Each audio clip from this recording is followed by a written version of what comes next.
muri ijya minsi Yezu yabariye abigishwa biwe ati njyewe ndi umuzabibu nyawo nawe data ni nyina umuzabibu. Ishami ryose riri kuri njyewe ntiryame ararica, nayo ishami ryose ryama ararituturira ngo ryamukuruta. Muramaze gututurwa ku bw'ijambo nababwiye. Nimugume muri njyewe nanjye nzoguma muri mwebwe. Nkuko ishami ritokuyamisha ritagumye ku muzabibu, niko namwe mudashobora kwama mutagumye muri njyewe. Njyewe ndi umuzabibu, namwe muri amashami. Ugumye muri njyewe nanjye nkamugumamwo, niwe yama byinshi, kuko tutari kumwe ataco mwo kwishoboza. Utagumye muri njyewe atabwa hanze nk'ishami akuma, nayo amashami yumye barayaca bakayata mu ziko agasha.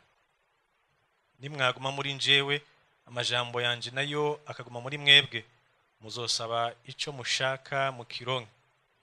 Ikininahaza data nuko mwokwanywa byinshi, niho rero muzoba bagendanyi banje. Twakire kandi dushimagize iriyazwe na Kristo.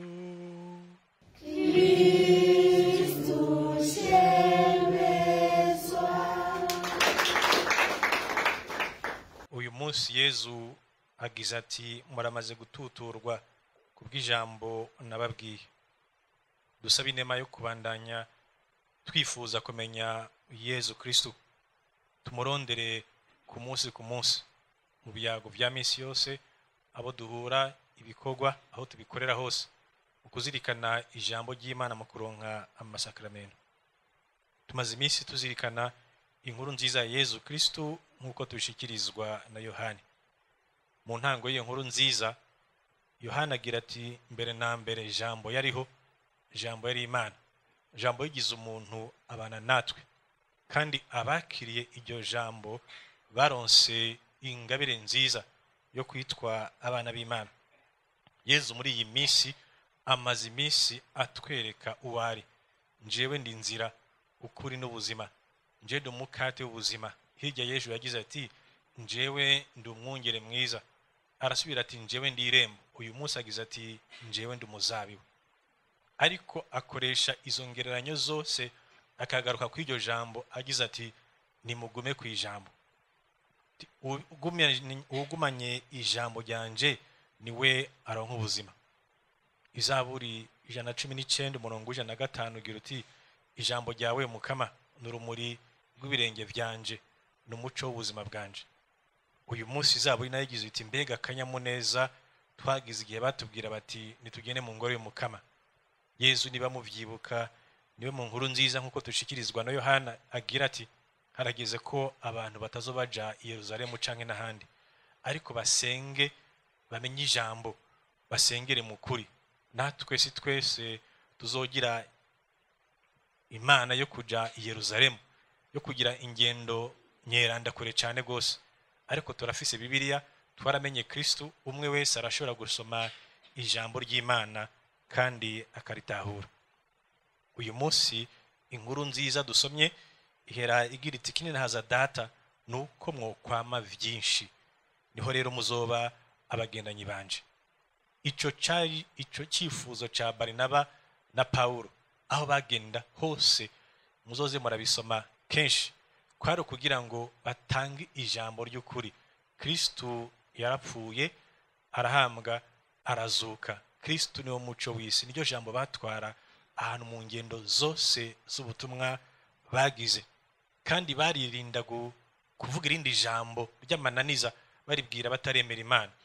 Uyu munsi niho twumva haba ikibazo gikomeye, hatangura impari, abantu bagira bati oyaye abapagani abatari bwamenye Imana iryo jambo ntibaritahura ryonyene, nibabanze bakora ibi kimwe canke bibiri canke bitatu canke bine. Oyaye natwe biradushikira tugacira imanza abandi. Ikininahaza Imana nuko abantu bokwamwa ivyamwa, so kubera bagenyerewe, so kubera baraye bakora ibi canke bagakora ibi, so kubera iyindi migigwa ihambaye, nuko abantu boronka ijambo kandi bakarigendera. Natwe nk'abakristo nibwo butumwa dushira handi, so kubashiraho amananiza, kubashiraho ibindi bokora ibikorwa by'amaboko canke ibindi vyose. Igikuru nuko bomenya ijambo bakarigumya. Uyu munsi Yesu agize ati njyewe ndi umuzabibu, njyewe ndi umuzabibu, mwebwe muri amashami. Ishami ryose ritagifise ubuzima bararica hanyuma bakariturira. Natwe turabe kuva turonse amasakaramentu, kuva ku munsi wa Pasika, kuva hirya y'ejo, ijambo twararigumanye. Ijambo twumvise ryadufashije iki? Dusubije amaso inyuma kuva ku ijoro rya Pasika, ijambo twumvise ku munsi wa Pasika ryadufashije iki? Turacari kumwe na Yesu canke twabaye amashami yumye? Ibikorwa dukora ku munsi, reka tureke ibikorwa byinshi. Amajambo tuvuga, reka twisuzume. Amajambo tuvuga, amajambo twiyumvira, inama tugira abandi, n'amajambo akomeza abandi mu kwemera, n'amajambo abacira urubanza, n'amajambo aberekana nk'abapagani, canke n'amajambo abaha ubuzima kugira bagume bameze nk'ishami ritotahaye. Dusabe inema yo kwemera kumenya Kristo we jambo rizima. Tubanze tumwakire muri twebwe nk'uko Yesu avuze, agize ati muramaze gututurwa kubw'ijambo nababwiye. None ijambo twumvise ko Kristo ari muzima, ijambo twumva mu nkuka zose, iryo jambo riradututura.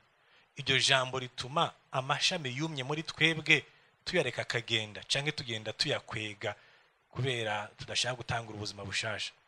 Ko twamenye Kristo, twemere wenyene adututure, ace muri twebwe ayo mashami yose n'ibikorwa byamaze kuma bitagifise ubuzima. Ishavu ibindi bintazi vyose tubireke byume bipfe, Yesu wenyene abiturire. Ariko twigira inama yuko natwe ijambo ryose tugiye kuvuga, ijambo rikenewe, ijambo rizima risubiza ubuzima, ari ijambo ribwira abandi bati nimugira akanyamuneza ku kumenya Kristo. Tureke kubashirako imitwaro nk'uko Paulo na Barinaba batabikoze.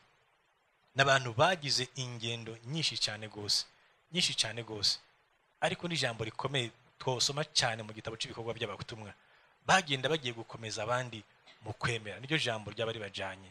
Ibindi byose byari ibisanzwe. Ariko ikindi twokwitwararika cyane cyane muri iyi minsi no kwemera ijambo tuvuga rikaba rihuye n'iryo Ecclesia yigisha. Muri iyi minsi turabibona hariho impari zijanye n'imigigwa n'ivyo kurya, bagaca bagira bati reka tugende i Yerusalemu tubaze abakurambere twumvirize abandi. Natwe nico badusaba cyane cyane muri Ecclesia Katolika. Hari igihe havyuka umuntu ngo yeretswe ngo yaronse ijambo akarijana muri karitiye akarijana ahandi, ntaryo yatohoje.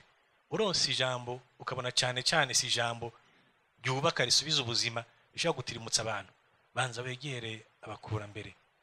Niko muri Ecclesia bakora kugira ngo Ecclesia nticikemo ibice. Na Paulo mweranda yararungitswe, Barnaba yararungitswe, ariko hageze aho babona ko ijambo bariko baratanga harabo ryakomeretsa mu muryango w'abemera, bagira bati reka tugende Yerusalemu dutohoze neza, dufata akanya kugira ngo ubwo buzima turiko turatanga ntibuzohinduke urupfu kuri bamwe muri twebwe.